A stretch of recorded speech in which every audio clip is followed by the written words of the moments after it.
Los mitos. Un delicado equilibrio de poder entre las fuerzas del bien y del mal. A la mañana siguiente, no había ninguna carta para Sofía en el buzón. Pasó aburrida el largo día en el instituto, procurando ser muy amable con Jorun en los recreos. En el camino hacia casa, comenzaron a hacer planes para una excursión con tienda de campaña en cuanto se secara el bosque. De nuevo se encontró delante del buzón. Primero abrió una carta que llevaba un matasellos de México. Era una postal de su padre en la que decía que tenía muchas ganas de ir a casa, y que había ganado al piloto jefe al ajedrez por primera vez. Y también que casi había terminado los 20 kilos de libros que se había llevado a bordo después de las vacaciones de invierno. Y había, además, un sobre amarillo con el nombre de Sofía escrito. Abrió la puerta de la casa y dejó dentro la cartera y el correo, antes de irse corriendo al callejón. Sacó nuevas hojas escritas a máquina y comenzó a leer. La visión mítica del mundo. Hola, Sofía. Tenemos mucho que hacer, de modo que empecemos ya.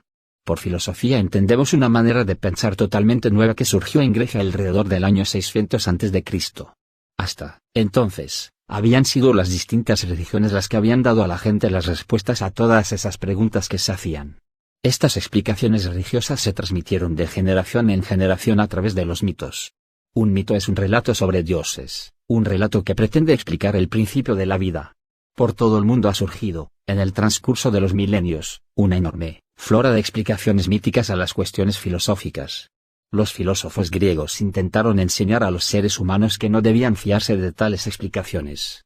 Para poder entender la manera de pensar de los primeros filósofos, necesitamos comprender lo que quiere decir tener una visión mítica del mundo.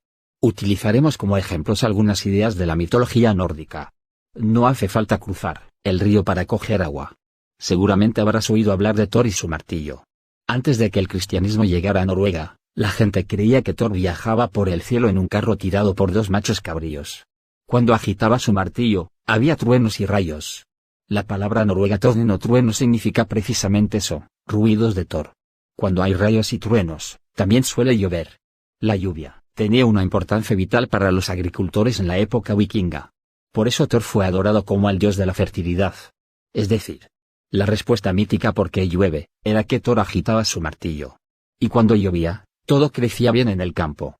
Resultaba en sí incomprensible cómo las plantas en el campo crecían y daban frutos, pero los agricultores intuían que tenía que ver con la lluvia, y, además, todos creían que la lluvia tendría algo que ver con Thor, lo que le convirtió en uno de los dioses más importantes del norte.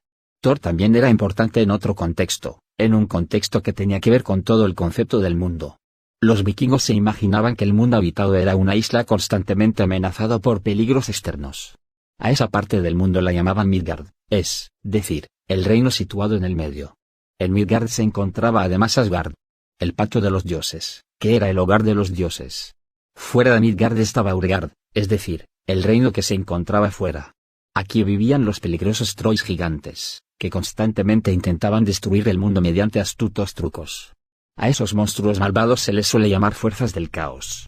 Tanto en la religión nórdica como en la mayor parte de otras culturas, los seres humanos tenían la sensación de que había un delicado equilibrio de poder entre las fuerzas del bien y del mal.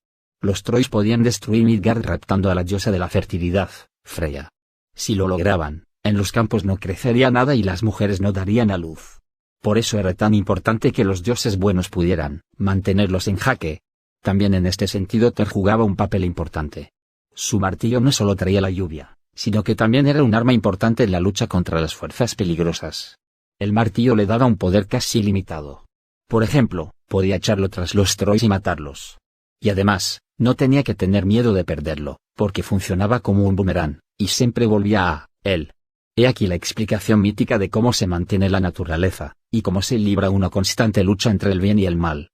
Y esas explicaciones míticas eran precisamente las que los filósofos rechazaban. Pero no se trataba únicamente de explicaciones. La gente no podía quedarse sentada de brazos cruzados esperando a que interviniesen los dioses cuando amenazaban las desgracias tales como sequías o epidemias. Las personas tenían que tomar parte activa en la lucha contra el mal. Esta participación se llevaba a cabo mediante distintos actos religiosos o ritos. El acto religioso más importante en la época de la antigua Noruega era el sacrificio, que se hacía con el fin de aumentar el poder del dios. Los seres humanos tenían que hacer sacrificios a los dioses para que estos reuniesen fuerzas suficientes para combatir a las fuerzas del caos. Esto se conseguía, por ejemplo, mediante el sacrificio de un animal al dios en cuestión. Era bastante corriente sacrificar machos cabríos a Thor. En lo que se refiere a Odín, también se sacrificaban seres humanos. El mito más conocido en Noruega lo conocemos por el poema Trimsvida. En él se cuenta que Thor se quedó dormido y que, cuando se despertó, su martillo había desaparecido. Se enfureció tanto que las manos le temblaban y la barba le vibraba. Acompañado por su amigo Loke fue a preguntar a Freya si le dejaba sus alas para que éste pudiera volar hasta Jotunheimen, el hogar de los gigantes. Con el fin de averiguar si eran los trolls que le habían robado el martillo. Ahí Loke se encuentra con Thrym, el rey de los gigantes, que, en efecto, empieza a presumir de haber robado el martillo y de haberlo escondido a 8 millas bajo tierra. Y añade que no devolverá el martillo hasta que no logre casarse con Freya. ¿Me sigues, Sofía? Los dioses buenos se encuentran de repente ante un dramático secuestro. Los Trolls se han apoderado de su arma defensiva más importante, lo que da lugar a una situación insostenible. Mientras los Trolls tengan en su poder el martillo de Thor, tienen el poder total sobre el mundo de los dioses y de los humanos. Y a cambio del martillo exigen a Freya. Pero tal intercambio resulta igual de imposible. Si los dioses tienen que desprenderse de su diosa de la fertilidad, la que vela por todo lo que es vida, la hierba en el campo se marchitará y los dioses y los humanos morirán. Es decir, la situación no tiene salida.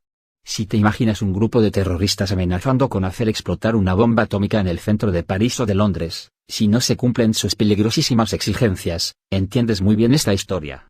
El mito cuenta con Loke vuelve a Asgard, donde pide a Freya que se vista de novia, porque hay que casarla con los Trolls. Desgraciadamente, Freya se enfada y dice que la gente pensará que está loca por los hombres si accede a casarse con un troll. Entonces al dios Heimdall se le ocurre una excelente idea. Sugiere que disfracen a Thor de novia. Podrán atarle el pelo y ponerle piedras en el pecho para que parezca una mujer. Evidentemente a Thor no le hace muy feliz esta propuesta, pero entiende finalmente que la única posibilidad que tienen los dioses de recuperar el martillo es seguir el consejo de Heimdall. Al final, Thor se viste de novia. Loke le va a acompañar como dama de honor. Vayamos las dos mujeres a Jotunheimen, dice Loke. Si prefieres un idioma más moderno, diríamos que Thor y Loke son los policías antiterroristas de los dioses. Disfrazados de mujeres deben meterse en el baluarte de los Trolls para recuperar el martillo de Thor. En cuanto llegan a Jotunheimen, los Trolls empiezan los preparativos de la boda. Pero, durante la fiesta nupcial, la novia, es decir Thor, se come un buey entero y 8 salmones. También se bebe 3 barriles de cerveza. A Thrym lo extraña, y los soldados del comando disfrazados están a punto de ser descubiertos. Pero Loke consigue escapar de la peligrosa situación. Dice que Freya no ha comido en 8 noches por la enorme ilusión que le hacía ir a Jotunheimen. Thrym levanta el velo para besar a la novia, pero da un salto del susto, al mirar dentro de los agudos ojos de Thor. También esta vez es Loke el que salva la situación. Dice que la novia no ha dormido en 8 noches por la enorme ilusión que le hacía la boda. Entonces Thrym ordena que se traiga el martillo y que se ponga sobre las piernas de la novia, durante la ceremonia de la boda. Se cuenta que Thor se echó a reír cuando le llevaron su martillo. Primero mató con él a Thrym, y luego a toda la estirpe de los gigantes. Y así el siniestro secuestro tuvo un final feliz. Una vez más, Thor, el Batman o el James Bond de los dioses, había vencido a las fuerzas del mal. Hasta ahí el propio mito, Sofía. ¿Pero qué significa en realidad?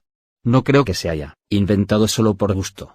Con este mito se pretende dar una explicación a algo. Ese algo podría ser lo siguiente. Cuando había sequías en el país, la gente necesitaba una explicación de por qué no llovía. ¿Sería acaso porque los Trolls habían robado el martillo de Thor? El mito puede querer dar también una explicación a los cambios de estación del año. En invierno, la naturaleza muere porque el martillo de Thor está en Jotunheimen. Pero, en primavera, consigue recuperarlo. Así pues, el mito intenta dar a los seres humanos respuestas a algo que no entienden. Pero había algo que explicar además del mito. A menudo, los seres humanos realizaron distintos actos religiosos relacionados con el mito.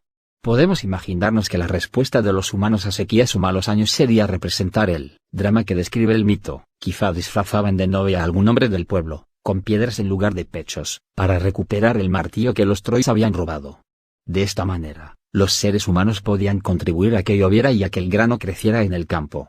Conocemos muchos ejemplos de otras partes del mundo en los que los seres humanos dramatizaban un mito de estaciones, con el fin de acelerar los procesos de la naturaleza. Solo hemos echado un brevísimo vistazo al mundo de la mitología nórdica. Existen un sinfín de mitos sobre Thor y Odín, Frey y Freya, Oder y Balder, y muchísimos otros dioses. Ideas mitológicas de este tipo florecían por el mundo entero antes de que los filósofos comenzaran a hurgar en ellas. También los griegos tenían su visión mítica del mundo cuando surgió la primera filosofía. Durante siglos, habían hablado de los dioses de generación en generación. En Grecia los dioses se llamaban Zeus y Apolo, Hera y Atenea, Dionisio y Asclepio, Heracles y Hefesto, por nombrar algunos. Alrededor del año 700 a.C., gran parte de los mitos griegos fueron plasmados por escrito por Homero y Hesíodo. Con esto se creó una nueva situación. Al tener escritos los mitos, se hizo posible discutirlos. Los primeros filósofos griegos criticaron la mitología de Homero solo porque los dioses se parecían mucho a los seres humanos y porque eran igual de egoístas y de poco fiar que nosotros. Por primera vez se dijo que quizás los mitos no fueran más que imaginaciones humanas. Encontramos un ejemplo de esta crítica de los mitos en el filósofo Genófanes, que nació en el 570 a.C. Los seres humanos han creado dioses a su propia imagen, decía. Creen que los dioses han nacido y que tienen cuerpo, vestidos e idioma como nosotros. Los negros piensan que los dioses son negros y chatos, los tracios los imaginan rubios y con ojos azules. Incluso si los bueyes, caballos y leones hubiesen sabido pintar, habrían representado dioses con aspecto de bueyes, caballos y leones. Precisamente en esa época, los griegos fundaron una serie de ciudades-estado en Grecia y en las colonias griegas del sur de Italia y en Eurasia. En estos lugares los esclavos hacían todo el trabajo físico, y los ciudadanos libres podían dedicar su tiempo a la política y a la vida cultural. En estos ambientes urbanos evolucionó la manera de pensar de la gente. Un solo individuo podía, por cuenta propia, plantear cuestiones sobre cómo debería organizarse la sociedad. De esta manera, el individuo también podía hacer preguntas filosóficas sin tener que recurrir a los mitos heredados. Decimos que tuvo lugar una evolución de una manera de pensar mítica a un razonamiento basado en la experiencia y la razón. El objetivo de los primeros filósofos era buscar explicaciones naturales a los procesos de la naturaleza. Sofía dio vueltas por el amplio jardín. Intentó olvidarse de todo lo que había aprendido en el instituto. Especialmente importante era olvidarse de lo que había leído en los libros de ciencias naturales. Si se hubiera criado en ese jardín, sin saber nada sobre la naturaleza, ¿cómo habría vivido ahí entonces la primavera? Habría intentado inventar una especie de explicación a por qué de pronto un día comenzaba a llover. Habría imaginado una especie de razonamiento de cómo desaparecía la nieve y el sol iba subiendo en el horizonte. Sí, de eso estaba totalmente segura, y empezó a inventar e imaginar. El invierno había sido como una garra congelada sobre el país debido a que el malvado Muriat se había llevado presa a una fría cárcel a la hermosa princesa Siquita. Pero, una mañana, llegó el apuesto príncipe Bravato a rescatarla. Entonces Siquita se puso tan contenta que comenzó a bailar por los campos, cantando una canción que había compuesto mientras estaba en la fría cárcel. Entonces la tierra y los árboles se emocionaron tanto que la nieve se convirtió en lágrimas. Pero luego salió el sol y secó todas las lágrimas. Los pájaros imitaron la canción de Siquita y, cuando la hermosa princesa soltó su pelo dorado, algunos rizos cayeron al suelo, donde se convirtieron en lirios del campo. A Sofía le pareció que acababa de inventar una hermosa historia. Si no hubiera tenido conocimiento de otra explicación para el cambio de las estaciones, habría acabado por creerse la historia que se había inventado. Comprendió que los seres humanos quizás hubieran necesitado siempre encontrar explicaciones a los procesos de la naturaleza. A lo mejor la gente no podía vivir sin tales explicaciones. Y entonces inventaron todos los mitos en aquellos tiempos en que no había ninguna ciencia.